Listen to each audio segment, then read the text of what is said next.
boy, just watching the reaction from these two.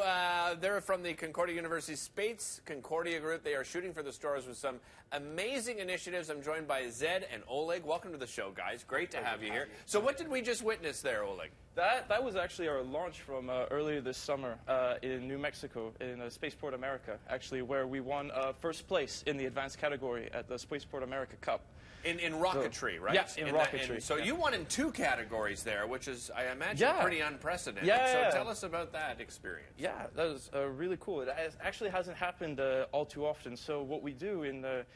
so it's essentially like the whole competition is to build a high-performance sounding rocket, all right? And there's 2 categories, basic and advanced, 10,000 foot and 30,000 foot. So just think about it like easily, 30,000 foot's like the cruising altitude of an airplane. Right? Right. So you have to get there as precisely as possible, right? That's the point of the rocket. But a rocket by itself is completely useless, you know? It's just a vehicle, right? But it's what's inside that counts, you know, just like everything. And that's where you came in, right? No, so that's where a payload comes in. Okay. Right? So there's the second competition is the payload competition on the inside. What's a scientific experiment can you run inside the rocket during the competition? And lucky enough for us, like it was our first entry in the advanced category. Really? Yeah, first supersonic rocket, which is why we called it Super So Nice. Oh, you know? That's fantastic. And we won. Zed, I kind of got ahead of myself there just because we watched that right off the bat, so I wanted to dive in right away. But tell us about Concordia's space program. Right, so the Spacecraft Division has been participating in the Canadian Satellite Design Challenge. It's done every 2 years. Okay.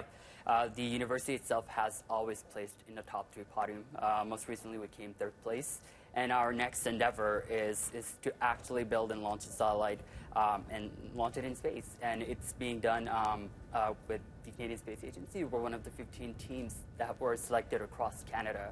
And with our engineering and science faculty backing us up and providing the expertise and mentorship, we're hoping to launch by 2021 a satellite. So it must be competitive, like, you know, 15 schools across Canada, but I imagine there's a lot of people that enroll in something like this because participating with the Canadian Space Agency, that's pretty exciting stuff. It is, definitely. And we're, again, one of the 2 teams selected in Quebec, and that shows in itself the incredible, like, talent that's out there as well.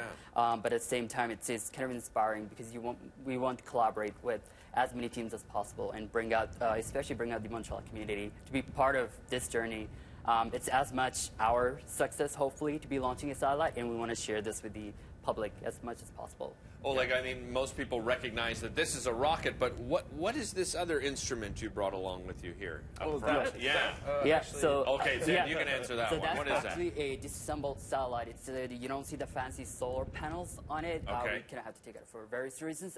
But to give kind of representation, it is a 3-unit CubeSat. So a CubeSat is, if you think of a Rubik cube, 10 by 10 by 10 centimeters approximately. So you can stack 3 of those, and that makes a small satellite, a CubeSat, and you can fit in all essential components of the satellite, including a payload as well. So we're doing some science, some technology validation for our space mission, essentially. Yeah, and this is part of the CubeSat project, right? Right. Is that also with the space agency? So the Canadian CubeSat project is led by the Canadian Space Agency. Okay. The other competition that I referenced is being led by the Canadian Satellite Design Talent Management Society.